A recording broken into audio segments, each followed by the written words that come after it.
आजचा अभंग हा जरा खूपच वेगळा आहे, नाही का? जरी तुकाराम महाराजांचा असला तरी सुद्धा अभंग थोडासा वेगळाच आहे.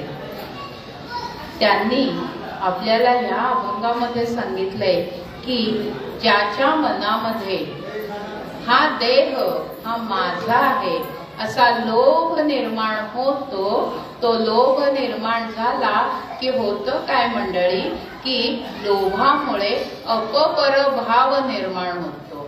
हे माझं, हे तुझं, हा माझा, हा तुझा, हा त्याचा, हा आपला, असा भाव निर्माण होतो. आणि असा लोभ धरून जर आपण चालत राहिलो ना, म्हणजे पुढे गेलो, तर आपण सतत पुढे जातच नाही, आपण तिथेच जागेवरच उभे राहतो. का उभे राहतो?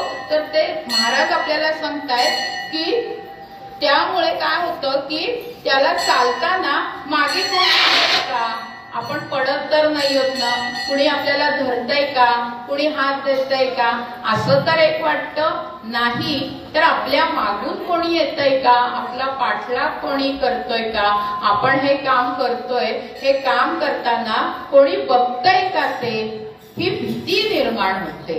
कशामुळे भीती निर्माण होते? तर ह्या लोभामुळे. लोभ असला ना की हे सगळ्या गोष्टी येतात.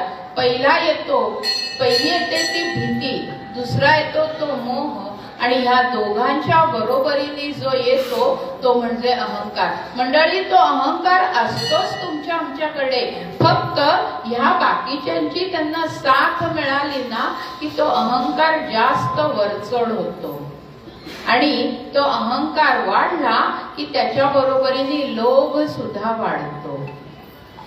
लोभ वाढतो. लोभ का वाढतो? तर अहंकार निर्माण होतो तेव्हा माया निर्माण होते, आणि मायेला जन्म घातला की तिच्यासाठी म्हणून तो लोभ येतो.